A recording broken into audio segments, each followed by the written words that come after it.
घर को सजाने संवारने से लेके पैसे बचाने तक, इस महंगाई के दौर में आप किस तरह अपने पैसों को बचा के अपने घर को सजा संवार सकते हैं, घर में बिगड़ी हुई चीज़ों को किस तरीके से आप ठीक कर सकते हैं, कौन से पुराने मॉडल की चीज़ें हैं जिन्हें आप न्यू लुक दे सकते हैं। बहुत सारी नायाब किस्म की टिप्स आपको आज की वीडियो में देखने को मिलेंगी।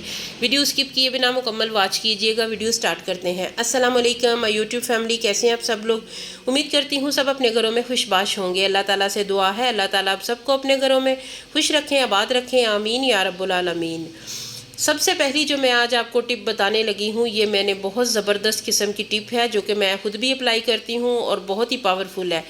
इसका काम ये है कि कभी कभार जिस तरह हम हाउस वाइफ हैं, घर में सारा दिन कामों में मसरूफ़ रहते हैं, तो कभी हमें अचानक भी कहीं पे जाना पड़ जाए ना, तो हमारे चेहरे पे ग्लो लाने के लिए, इंस्टेंट रंग को साफ़ करने के लिए, रंग को चमकाने के लिए आपका जो फेस कम्प्लेक्शन है वो लिश्कारे मारेगा इस रेमेडी के बाद। तो आपने उसके लिए खीरा लेना है। और रेमेडी क्या है, इससे पहले आपने ऐसी ट्राई नहीं की होगी, मुझे पूरा यकीन है इस बात का, इसलिए लाजमी जो है ना ये आपने ट्राई करनी है और आप खुद इसका रिज़ल्ट देख के हैरान रह जाएंगे। अगर तो आपके चेहरे पे एक्नी और पिगमेंटेशन के धब्बे हैं ना, तो फिर तो ये 100% आपके लिए है। इसके अलावा अगर आपका रंग बिल्कुल साफ़ है तो उसे मज़ीद फेयर करने के लिए, हर किस्म की जो स्किन से जो ब्लैक हेड्स निकालने के लिए, और ये स्किन को अंदर से जो है ना वो फेयर करेगी और बहुत ज़्यादा नीट और क्लीन करेगी ये वाली रेमेडी। एक आपने कोकम्बर ले लेना है, खीरा ले लेना है, तो उसके स्लाइस आपने बहुत बारीक बारीक काटने हैं, क्योंकि वो जो है ना बारीक जो होते हैं ना वो चेहरे पे स्टिक हो जाते हैं बहुत ज़्यादा। लेकिन अगर आप मोटे काटेंगे ना तो वो जो है ना वो फिर आपके चेहरे पे टिकेंगे नहीं इतनी आसानी के साथ। तो बारीक बारीक स्लाइस जो है ना इतने आपने लेने हैं जितने आपके चेहरे पर पूरे आ जाएँ। तो इन्हें गहरी प्लेट में डालना है और अच्छी तरह फैला लेना है। गहरी प्लेट इसलिए ताकि ये डिप हो जाए अच्छे तरीके से। तो इसके बाद जो है ना हमने लेना है फ्रेश दूध। डब्बे वाला दूध जो है वो उसका तो मुझे आइडिया नहीं है, ये जो घर का खालिस दूध होता है ना, फ्रेश दूध जो कि हमारे घरों में आता है, तो उसमें आपने इतना डालना है, बस इतना सा जितना मैंने डाला, ये को 5-6 चम्मच होगा। तो इसमें जो है ये अच्छी तरह से डिप हो जाएंगे। अब ये है कि हमने ये 30 मिनट के लिए या 20 मिनट के लिए आपने इसे फ्रिज में रख देना है ताकि ये अच्छी तरह जो है ना वो दूध जो है ना वो जज़ब कर ले। तो उसके बाद आपने जिस भी फंक्शन पे जाना है, जाने से जो है ना आधा घंटा पहले आप ये चेहरे पे लगा लें। तो आपने तकरीबन 20 मिनट तक ना इसे ठंडा करना है और उसके बाद 20 मिनट तक ही चेहरे पे लगाए रखना है। तो ये दूध में अच्छी तरह डिप हो जाएंगे ना, तो आपको किसी फेशियल की ज़रूरत नहीं है। आपका चेहरा ऐसे ही लिश्कारे मारेगा जैसे आप फेशियल करवा के आई हैं, पार्लर का चक्कर लगा के आई हैं।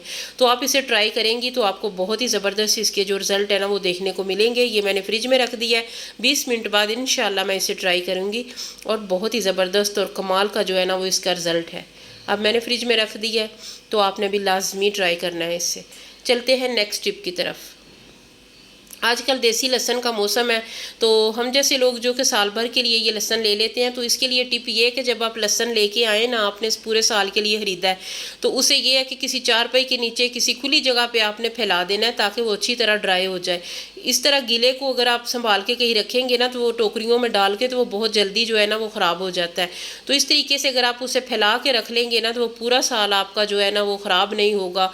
ये 15 किलो लहसन है जो कि पूरा साल जो है ना इंशाल्लाह मुझे काफ़ी होगा। एंड पे जाके ख़त्म भी हो जाता है तो फिर मैं और ले लेती हूँ, लेकिन फ़िलहाल आप इतना ख़रीद लें कि वो आपका तकरीबन जो है ना काफ़ी अरसा चल जाए। ये एक पुरानी बास्केट है, तो मैं इसमें ये सारा अब ये अच्छी तरह ड्राई हो चुका है, तो ये मैं इसमें डाल के तो रख लूँगी, तो ये मेरा बिल्कुल भी ख़राब नहीं होगा। तो आप भी पहले इस तरह से ड्राई करें, फैला के अच्छी तरह, उसके बाद आप बास्केट्स में डाल के रखें। एकदम रखेंगे तो वो लाजमी ख़राब हो जाएगा, पूरा साल नहीं चलेगा, 6 माह भी नहीं चलेगा। तो इस तरीके से जो है ना आपने ये लाजमी से एक बार ड्राई करके तो फिर बास्केट में डालना है। तो उम्मीद है मेरी ये वाली टिप भी आपको अच्छी लगेगी। नेक्स्ट टिप की तरफ चलते हैं। दही अल्लाह का बेहतरीन जो है ना तोहफ़ा है, बहुत ही ये मज़े की नेमत है जो अल्लाह ताला ने हमें दी है। दूध दही यही तो है जो रिज़्क़ है अल्लाह ने हमें अता की है। तो गर्मियों में जो है ना दूध और दही हमें जो नई जान डाल देते हैं ना, तो आज मैं आपको बताती हूँ कि जब बच्चे आपके स्कूल से आते हैं, आपके हस्बैंड बाहर से आते हैं गर्मी में लाल चेहरा लेके, जो पानी की कमी हो जाती है, जो गर्मी का नुक्स हो जाता है, आजकल तो बहुत सारा जो है ना पानी की कमी जिस्म में हो जाए तो लाल चेहरा जो निकल आता है, बाहर से हम घर आएँ तो कोई हाल ही नहीं रहता पानी पी के। तो उसके लिए बेहतरीन तरीका ये है कि ये इस तरीके से देसी तरीके से आप लस्सी बनाएं। लस्सी दुनिया का बेहतरीन मशरूब है और ये नंबर 1 मशरूब है। ये आपकी गर्मी का असर आपके जिस्म से ख़त्म करता है, इसके अलावा आपकी प्यास को बुझाती है। आपने बनानी इस तरीके से है कि ये हाफ जग मैंने दही ली है, इसे मैं अच्छी तरह ग्राइंड कर रही हूँ। इसमें 1 चम्मच मैंने नमक डाला है। तो ये तो सभी को पता होगा, लेकिन मैं आज आपको ये बता रही हूँ कि ये आधा जो है ना जग ये दही है, इसमें एक फुल आपने पानी का डालना है। बताने का मकसद ये है कि ये जो पतली लस्सी होती है ना, जितनी ज़्यादा आप पतली बनाएंगे पिएंगे ना, वो आपके अंदर से गर्मी को निकाल बाहर करेगा, आपकी प्यास को बुझाएगा, आपको गर्मी से लू लगने से जो है ना महफूज रखेगी। तो इसके बाद अब मैं इसमें क्यूब्स डाल रही हूँ। उसके बाद ठंडा करके, तो मेरे बच्चे आने वाले हैं, पहले मैंने लस्सी बनाई है, फिर अब मैं उनके जो है खाना बनाने लगी हूँ। सालन भी बन चुका है और अब रोटियाँ बनानी है, ताकि वो आएँगे तो आते ही लस्सी देख के वो बहुत ज़्यादा खुश होते हैं। तो इस तरीके से आप भी लस्सी बनाइएगा, लेकिन ये है कि पतली रख के बनानी है। जो गाढ़ी लस्सी है ना, वो आपकी प्यास नहीं बुझाती। पतली लस्सी, नमकीन लस्सी जो है ना, वो आपकी प्यास बुझाती है। आपके जिस्म से जितने भी पसीने की वजह से ना नमकियात निकल जाते हैं, उन्हें ये बैलेंस रखती है। तो ये बहुत ही ज़बरदस्त है। इस तरीके से आप बनाया कीजिए पतली लस्सी, और बहुत ही टेस्टी बनती है। और ये हमारे जिस्म से जो है ना वो गर्मी में अच्छी है, हमारे नमकियात को पूरा करती है और हमारे जो है ना सारे जिस्म के लिए बहुत ही ज़बरदस्त है, प्यास को बुझाती है। तो यही लस्सी है जो कि दुनिया का नंबर 1 मशरूब है। कोई मिल्क शेक, कोई कुछ इसके साथ नहीं मिलता। तो उम्मीद है मेरी ये वाली टिप भी आपको अच्छी लगेगी। आजकल ये है कि छुट्टियां भी होने वाली है, तो बच्चे कूद कूद के जो है ना ये हाल कर देते हैं। हमारे जो बेड हैं, पलंग है, हमारी चारपाई हैं। तो आज मैं आपको कुछ आइडियाज़ बताती हूँ कि किस तरीके से आप अपनी चादरों को जो है ना फिक्स कर सकते हैं। हमारी चादरें जब ये बच्चे उछल कूद करते हैं, हम बैठते हैं तो इकट्ठी हो जाती हैं, तो वो बहुत ही बुरी लगती हैं। तो ये सिंगल पलंग है जो कि मेरी बेटियों के कमरे में है। तो मैं ये जब भी आती हूँ ना, इस तरीके से मुझे कहती हैं बेटियाँ कि मामा जब आप इस तरीके से हमारी चादर को खुद जब आप बिछा के जाती हैं ना, तो वो हमारी जो है बिल्कुल भी इकट्ठी नहीं होती हैं। जब हम खुद इन्हें बिछाते हैं तो वो एक बार बैठने के बाद जो है वो इकट्ठी हो जाती हैं। तो इसका जो मैट्रेस उठा के ना, मैट्रेस उठाने के बाद जो है ना आपने चादर को दोनों साइडों से बराबर करके ना, तो इसके अंदर इसे नीचे दे लेना है। उसके बाद आपने ना इसे नीचे रख के अच्छी तरह चादर को इसके अंदर फिक्स कर देना है। तो इसी तरीके से आपने इसके चारों तरफ करना है। पाँव की तरफ भी आपने इसी तरीके से करना है। मैट्रेस को उठा के ना तो इसके अंदर तक देना है। तो फिर जो है ना ये दीवार के साथ लगा हुआ है। बेड का जो है ना वो ये होता है कि वो सेंटर में होता है। तो ये जो है ना बेड दीवार के साथ है, सिंगल बेड है। तो ये इस तरीके से आपने इसकी चादर जो है ना, कुछ भी इस पे बांधने की ज़रूरत नहीं है, कुछ सीने की या स्टिच करने की ज़रूरत नहीं। बस आपने सिंपली जो है ना वो चादर को एक तरफ से सीधा करना है, उसके बाद दूसरी तरफ से उसे अंदर से मोड़ लेना है और आपने इसके ऊपर जो है ना वो इस तरीके से डाल के तो आपने सीधा करना है ये इस साइड से। उसके बाद आपने मैट्रेस को नीचे फंसा देना है, रख देना है। तो ये बिल्कुल भी जो है ना वो इकट्ठी नहीं होगी। तो इस तरीके से आप जब भी चादर को बिछाएंगे तो वो काफ़ी देर तक जो है ना आपकी चादर जो हिलेगी नहीं, तो और ना ही ये इकट्ठी होगी, और वो देखने में भी बहुत अच्छी लगती है। जो चादर इकट्ठी हुई हो वो तो बहुत ही बुरी लगती है और बिल्कुल भी दिल नहीं करता है कि बंदा बार बार किस तरह उसे बिछाता रहे। तो बस इस तरीके से अगर आप रखेंगे ना तो फिर आपकी चादर इकट्ठी नहीं होगी। पूरे दिन के लिए काफ़ी है। फिर अगले दिन आप दोबारा इस तरीके से कर लें तो फिर आपकी चादर जो है वो देखने में भी अच्छी लगेगी। और ये मेरी बेटियों का कमरा है माशाल्लाह से, तो सफाई वगैरह तो वो खुद ही मिलजुल के कर लेती हैं, लेकिन चादर कहती हैं मामा आप बिछा के जाएं, क्योंकि हम जब बिछाते हैं तो वो इस तरह वो एक फिक्स नहीं होती है, वो इकट्ठी हो जाती है। बच्चियों को लाजमी उनका एक कमरा दें ताकि उनकी जो प्राइवेसी है वो बरकरार रहे, वो बैठ के पढ़ ले, एक दूसरे के साथ बातें करें। तो मेरी बेटी जो छोटी है ना उसे बहुत ज़्यादा शौक़ है पेंटिंग करने का। वो इस तरह की चीज़ें बना के तो कमरे में लगाती रहती है, और जो कि इनके कमरे में जाऊं तो फिर मेरा बहुत दिल खुश होता है देख के। ये सारी चीज़ें जो है ना ये फजर ने बनाई हुई हैं, और वो पेंटिंग कागज़ पे और इसके अलावा कैनवस पे भी बनाती है, और काफ़ी सारी जो है ना वो चीज़ें डेकोरेशन पीसीज वगैरह बनाती है। और कई बार तो मेरी भी काफ़ी हेल्प करती है वीडियो बनाने में। तो ये देखिए ये भी उसने बनाए हुए हैं। इसमें कभी वो फूल छोटे गुलदस्ते रख देती है, कभी कोई चीज़ रख देती है। तो ये सारी जो चीज़ें हैं ना ये उसी ने बना के तो अपने कमरे को जो है ना वो सेट किया हुआ है। तो बच्चियों को लाजमी एक छोटी सी जो है ना वो जगह दें ताकि वो अपना जो है ना उनका पढ़ाई का काम हो, इसके अलावा वो बैठ के जो है ना बातें कर सकें अपनी। तो अपना कमरा जो होता है ना वो अपनी जन्नत होती है। वो बहुत दिल चाहता है कि हमारा एक अलहदा कमरा हो, और ये इसके साथ तो अटैच टेरेस है जहाँ पे पौधे वगैरह कुछ जड़ी बूटियाँ रखी हुई हैं। तो मुझे ही शौक़ है, इन्हें तो कोई शौक़ नहीं है। ये एक मिरर है, इसके ऊपर इसने ना ये कले से फूल लगाए हुए हैं, बहुत प्यारे, ये भी फजर ने खुद ही बना के लगाए हैं। तो इसके अलावा ये पेंटिंग जो ऊपर आपने देखी है ना, ये भी सारी उसी ने की है। तो ये मेरी बड़ी बेटी का जो है लैपटॉप है, तो वो इस तरह डब्बे में डाल के रख के जाती है ताकि वो बिल्कुल भी ख़राब ना हो। तो ये आइडिया आप ले सकते हैं, अगर आप भी लैपटॉप घर में यूज़ करते हैं ना, तो छोटे बच्चे उन्हें ख़राब ना हो करें, तो इस तरह सूट का जो डब्बा होता है ना, इसमें ड्रेसेस वगैरह आते हैं, तो आप इस तरीके से रख सकते हैं। तो ये एक कैबिनेट है उनका, इसमें इनके मेकअप की चीज़ें, पर्स और उनकी जो ज़ाती ज़रूरत की चीज़ें होती हैं ना, ये जो डोरेमोन पड़ा है इसमें ज्वेलरी बॉक्स है, तो इसमें वो अपनी ज्वेलरी वगैरह रख लेती हैं और अपनी चीज़ें रखती हैं वो इस बॉक्स में। तो बेडशीट के साथ मैंने सोचा आपको बेटियों का कमरा भी थोड़ा सा दिखा देती हूँ। तो फिर अब मैं नीचे आ गई हूँ अपने बेडरूम में।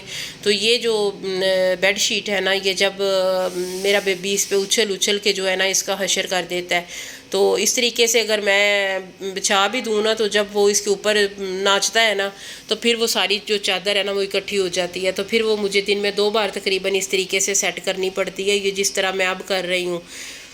तो इस तरीके से करूँ ना, तो फिर वो बच्चे बार बार ऊपर आते हैं गंदे पाँव लेके, तो फिर मैट्रेस गंदा ना हो, हमारी जो बेडशीट है वो तो हम उसे धो भी सकते हैं। तो इस तरीके से अगर आप करेंगे तो फिर आपको जो है ना 2 से 3 घंटे 4 घंटे जो है ना वो आपकी इजीली निकल सकते हैं। तो सबसे अच्छा तरीका ये है कि कॉर्नर से लेके ना गिरा लगा लें। तो गिरा लगाने के बाद जो है ना इसे अच्छी तरह इसके अंदर दे लें, तो उसके बाद जो है वो बिल्कुल भी बच्चे नाचें कूदें इसके ऊपर, तो वो ऐसी बेडशीट फिक्स हो जाती है ना कि वो बिल्कुल भी बाहर नहीं निकलती है। वो आपने खुद ही निकालनी है तो निकलेगी। तो ये है कि पूरा दिन आपका बहुत अच्छे से गुजर जाता है। तो आपकी चादर जो है ना वो इकट्ठी नहीं होती है, बेडशीट बुरी नहीं लगती है। इस तरीके से जो है ना वो बेडशीट सिमटी सिमटी सी बहुत अच्छी लगती है, बार बार आपको बिछानी नहीं पड़ती है। आपको ये है कि एक बार इसे इस तरीके से बिछा देंगे तो आपका पूरा दिन जो है ना आराम से गुजर जाएगा। सुबह एक बार जब आप इस तरह कर देते हैं, फिर सारे दिन की टेंशन ख़त्म है। नेक्स्ट टिप की तरफ चलते हैं। तो ये देसी चारपाइयाँ जो है ना ये हमारे घर में बहुत ज़रूरी हैं, इनके बगैर तो हमारा गुजारा ही नहीं होता हम ज़मींदार घरों में। लेकिन जिनके घर में लोहे की चारपाइयाँ, उन्हें पता होगा कि यहाँ से एक बार आप गुजरे ना तो आपका लॉन का सूट जो है ना एक ही बार में फट जाएगा। तो मैंने तो इतने सारे कपड़े फाड़े हैं, उसके बाद मैंने इस तरीके से जो है ना कपड़ा बांध दिया था इनके ऊपर, ताकि यहाँ से गुजरते हुए कोई भी इनके साथ हो ना, मामूली सी जो निकली हुई हो ये लोहे की कोई ना कोई चीज़, तो वो हमारे कपड़े फट जाते हैं जब पास से गुजरते हैं। कभी शलवार फट रही है, कभी कमीज़ फट रही है। तो इस तरीके से मैं इनका इलाज इस तरीके से करती हूँ, मैं इनके ऊपर कभी कोई कपड़ा बांध देती हूँ। आपके पास इस तरीके से अगर इसका जो है ना ये मास्क है, तो वो भी बहुत आसानी के साथ जो है ना आप इसके ऊपर बांध देंगे, तो उसके बाद जो है ना कभी भी आपके कपड़े नहीं फटेंगे। कोई जिनके घर में लोहे की है ना चारपाइयाँ, उन्हें मेरी बात बखूबी समझ आ रही होगी कि कितना ज़्यादा नुकसान होता है। तो इस तरीके से आप इनके पाए को जो है ना वो कवर कर सकते हैं।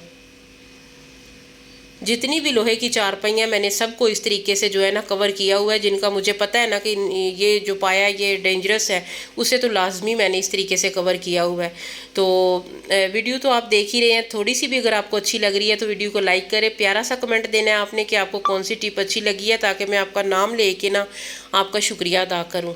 तो इसके अलावा ये है कि अगर चैनल पे नए हैं तो चैनल को सब्सक्राइब लाजमी कीजिएगा, ताकि आपको हर नई आने वाली जो वीडियो है ना देखने को मिले, और साथ ही बेल आइकन को प्रेस कर लें ताकि पहले नोटिफिकेशन सबसे पहले आप तक पहुंचे।